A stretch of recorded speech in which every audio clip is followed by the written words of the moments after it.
welcome back to the From the Heads podcast. I have to tell you, we have a special guest today, Charles Dew, teacher extraordinaire, St. Stephen's alum, and really the brainchild behind our LEAP AI and Entrepreneurship program, which will be entering its second summer this coming July and August.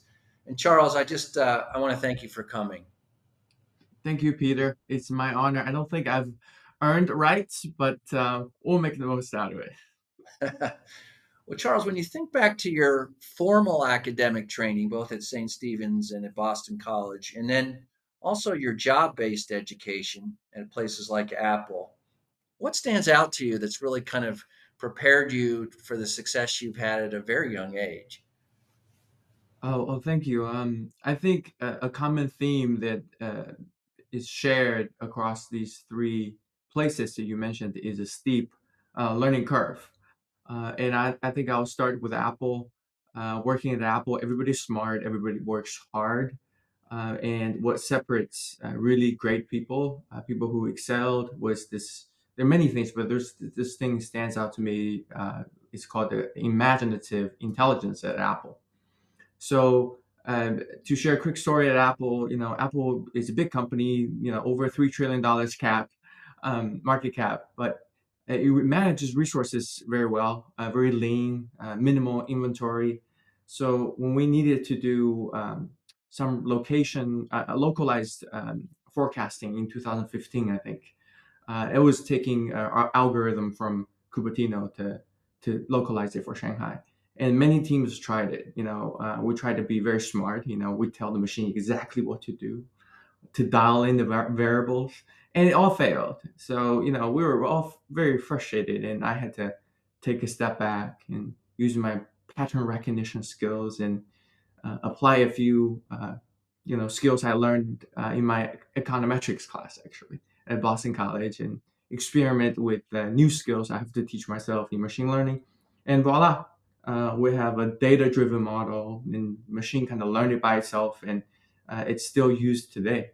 Um, Another example is taking something completely unrelated. So my dad is a big mechanical guy. He likes everything mechanical. So I am obsessed with mechanical watches, analog cameras, and those things seems to be very irrelevant at a personal computer company called Apple. But when Apple launched the Apple Watch, all of a sudden there very few people know about watches and have knowledge in horology, the history of timekeeping. So I became the de facto leader in getting teams ready to launch the first product after Steve Jobs passing. So Wow. yeah, I think it takes a village to raise a kid, and takes a super wise and diverse village to raise and cultivate kids with emotional and imaginative intelligence. And that's a small edge. And if you can come on the edge, you should be fine. Yeah. Well, Charles, one of the things that I find really interesting about you and your work is how multidisciplinary it is. You don't just focus on technology. You look at the liberal arts, you look at athletics. I know one of your heroes is someone who did some pretty extraordinary work with Olympic athletes. Can you describe that a little bit and how it might connect to everything from the Stanford Design School to what you're trying to do with the Leap Summer program? Oh yes, yes. So I think coaches are definitely the the the the best role models in many of our lives. And I've had a lot of role models, and many of them actually I can probably recall more role models at St. Stephen's than any other period of my life. And it's often kind of how they say and how they see things rather than what they teach and what they say. To give you three examples, of course, everybody knows Mrs. Bolton at St. Stephen's, and we nicknamed her Mama B by our classmate Audrey, and she was like a truth teller, and I think that's something really stuck with me. when my classmate Davis and I would compete on not getting just the answer correct first, but on the first try, before we could boast about it, she would say, don't get cocky now. If you really understand it, explain it to your classmates and teach it to your friends. So she was kind of introducing the Feynman method before even I know who Richard Feynman was, and I'm still working on that. In order to lead teams, to work with others, you have to be Mm, truthful, to have a candor um, without cynicism. yeah, for With sure. joy. Yeah. Let So me ask that's you if you could share with the group your travels to St. Stephen's, and then maybe you could talk a little bit more about some of the other people that really have influenced you as a learner, as a thinker, as a teacher, as an entrepreneur. Yeah, yeah. It's a funny story. I was told I was the first kid came from mainland China to play at IMG academies. I to show a bit of my age, I dreamed not become Novak Djokovic, as most people know now, or Carlos Alcaraz. I dreamed of becoming the next Andy Roddick. And of course, you don't see me on tennis court now. And back home, I was a good student, so we chose St. Stephen's. My parents thought, you should be challenged not just athletically but intellectually. And I remember my first day as it was yesterday. The reason was because at the time, the person who took me around the campus was the head of upper school at the time, Mr. Steve Lisk, and he was a big guy. When he hugged me, I felt like a small quarterback getting tackled or getting sacked by a defensive tackle. So I remember that. And but he was super nice. He explained to me that you could pick some classes or stretching and pick some classes to build some confidence in. And that was a foreign concept because we didn't have tons of choices back home. You take the classes you're given. But then from that moment on, I always remember now, like you can shape your own life. Uh, you can choose the way you want to study, to learn, to live. So that was big. Yeah. And I know one of your mentors is Bernie Yanelli, not just when Yes. you were a student here, but your work with him on the camp, which I want to give you a chance in a second to explain a little bit more. But how did how did Mr. Yanelli really impact you? Wow.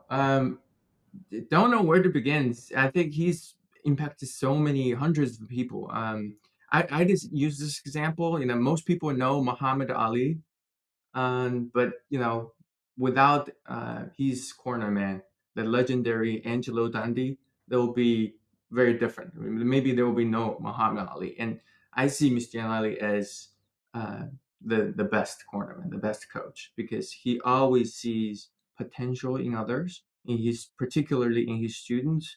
Often when we didn't see the potentials in ourselves, and he kind of calibrates the challenges he throw at us just the right amount of curveball.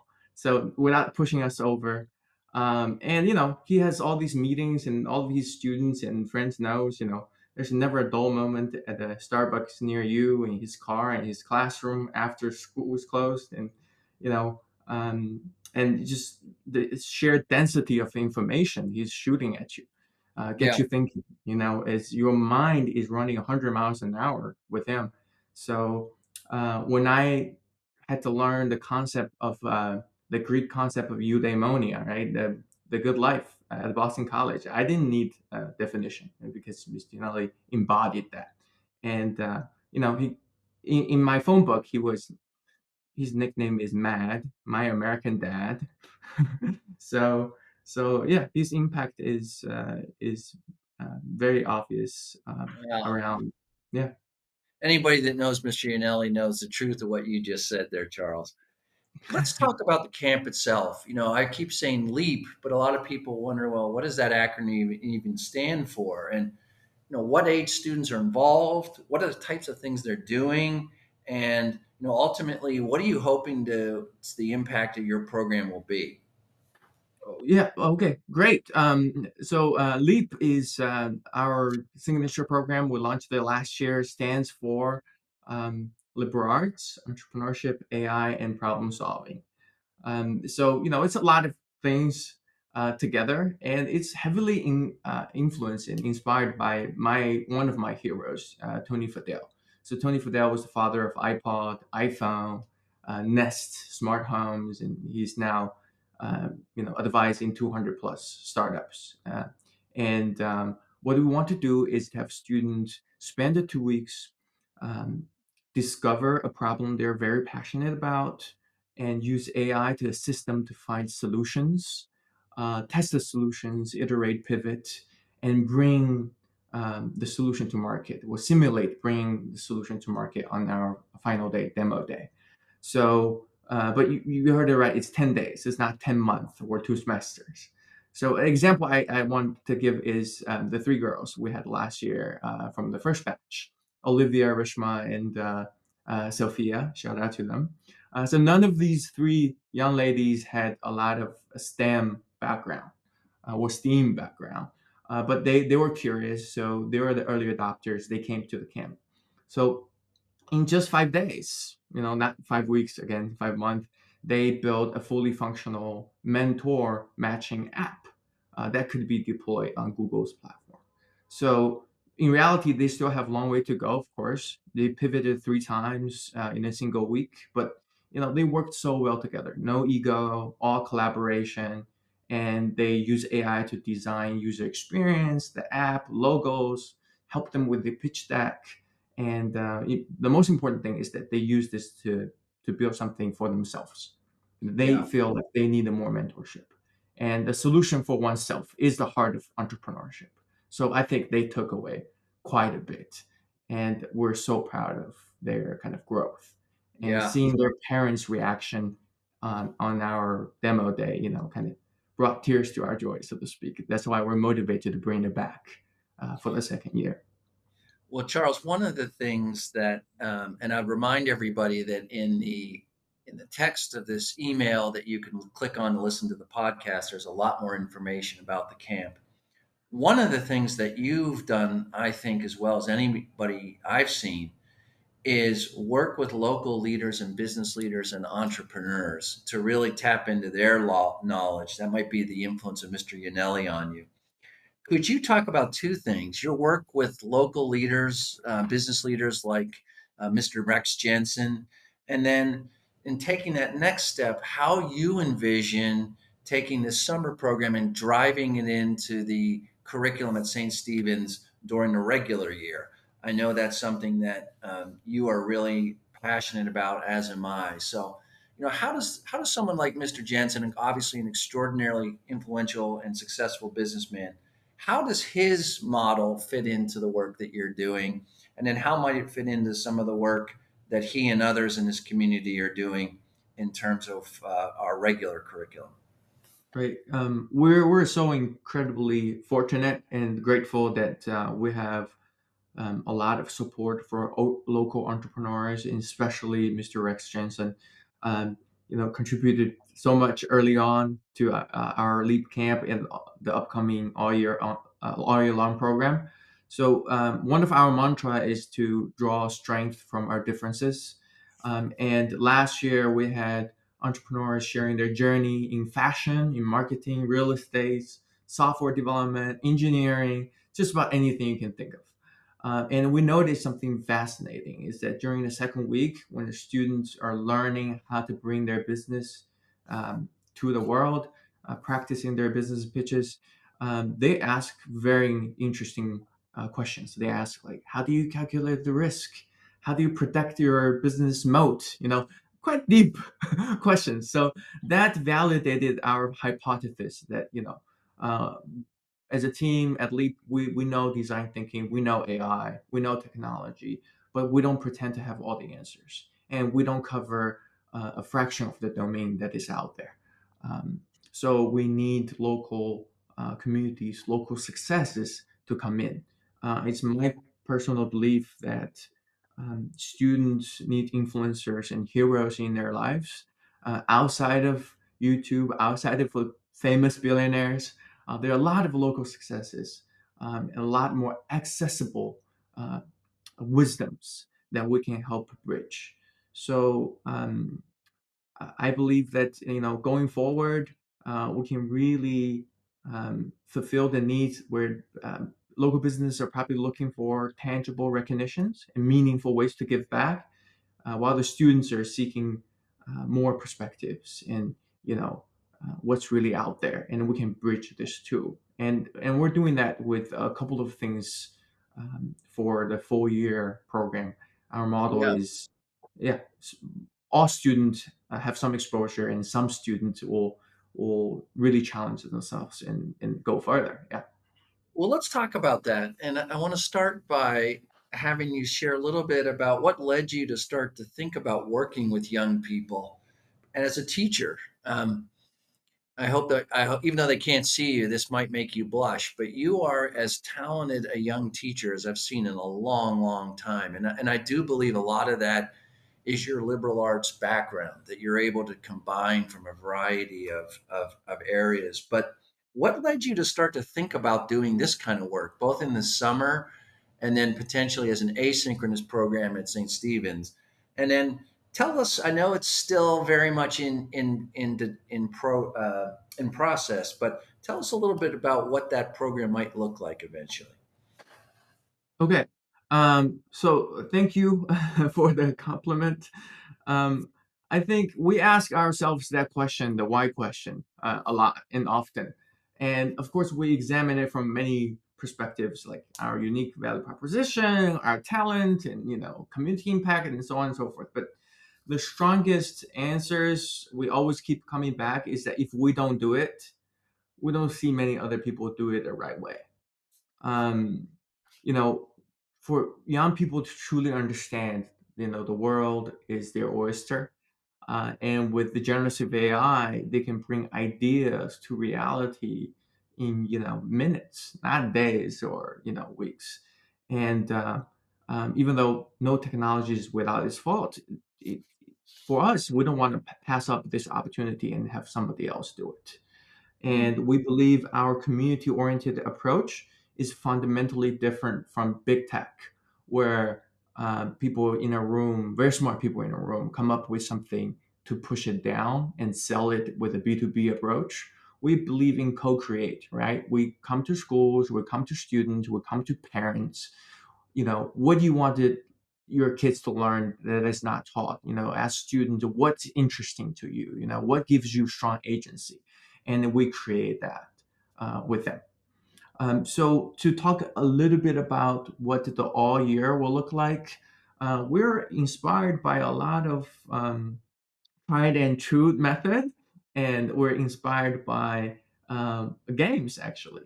So one one of the things we want to do is essentially provide a treasure box or a mystery box, so to speak, and it contains all the artifacts from a entrepreneur's life, and then we want to take it from a real life entrepreneur. So if you're listening to this podcast and you're entrepreneur and you have wisdom to share, please reach out to us, right?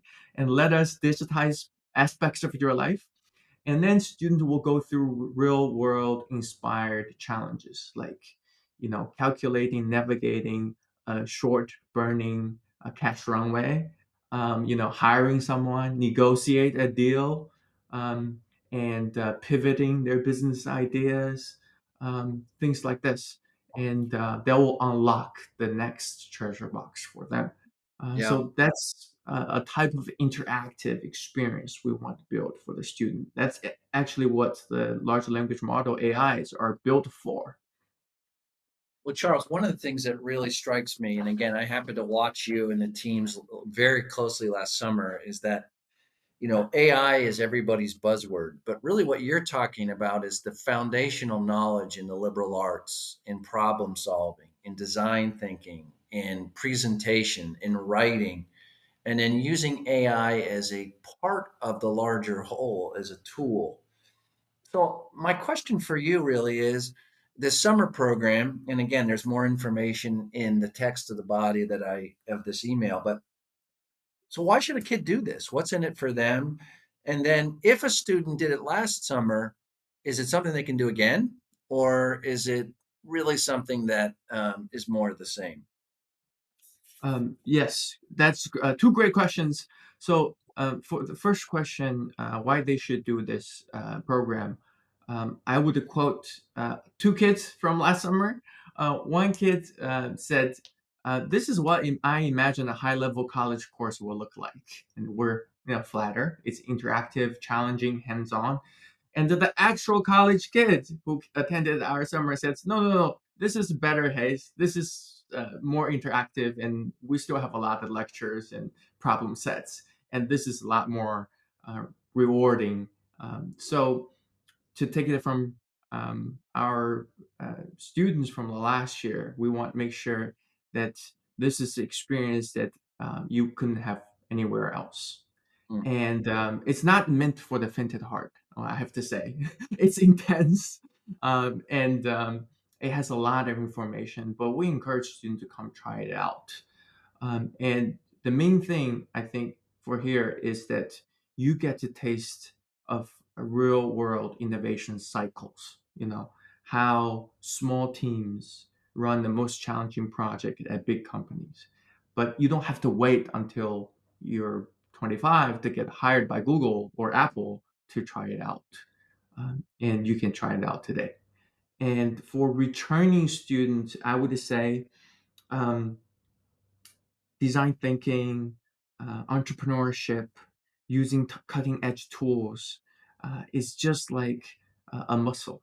And like elite athletes going to training camp, they know more or less the drill, right? But they don't skip training camp because you have new teammates. You still need to, get familiar with, the new place, new schemes. And successful and truly great entrepreneurs don't usually get it right on their first try. The famous story I tell is Tony Fadell's idea got rejected 127 times, and he persisted, and was successful. And we want students from last year to ask themselves, right? If you still think about the five whys, from every now and then, if you're still can't let go of your great ideas from last year, and why not bring it back this year? And of course, we've built in something new. We have a surprise challenge for them. We built a tool to help them with AI assisted tool to help them with the financial sides of college planning, and we hope them to be the first testers to come in yeah, and help making it happen. Yeah. fantastic.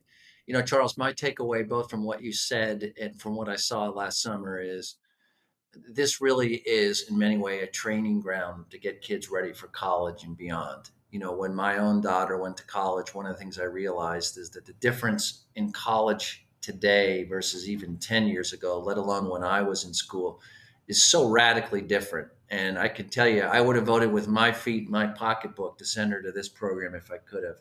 Last question for you. I could stay and listen and talk to you all day, but um, this is my favorite one I'm going to pose to you because it shows again the breadth and the depth not only of your thinking, but the type of thinking that you want your students to do. And that's this. If you could pick one person, whether they're living today or not, to have lunch with, who'd you have lunch with and why? Um, I have so many heroes, a lot to choose from. Of course, Steve Jobs, Thomas Aquinas, Cicero, Marcus Aurelius, even Christopher Nolan, right? Depends on what I read or what movies I watch. But the person I want to pick is to have a lunch is my uncle Mike. He passed away when I was 18, but he introduced me to all these great minds in history, and he was the first person who made me believe sky's the limit. So I would, um, have him as my lunch buddy, and I'd ask him to take out his little fountain pen. There's a Parker fountain pen, and use his favorite ultramarine ink to write a poem for me. He does that on weekly basis, and I like to see his beautiful calligraphy in action again. And I'll tell him what I'm doing now, ask for advice, of course, and share that I work for this little company that I used to work for this little company that makes these things called ear pods. And they can be used as hearing aid or when the party gets too loud as noise canceling machines. But still we still don't have answers for quantum mechanics and gravity, quantum gravity. We still don't have that. He was a quantum um, scientist. So uh, Well, Charles, I can't think of a better way to end. And one of the things our outreach and our advertising campaign highlights the extraordinary accomplishments of our graduates. And of course, you're one of the ones of whom we're most proud. So thank you for your time. I hope this has been as interesting to everybody else as it has been to us. And if you have a student in grades 9, rising 9 through 12, who might be interested in what I believe is the finest program of its type in the country, we hope you'll consider joining us. Thanks, Charles. thank you, Peter.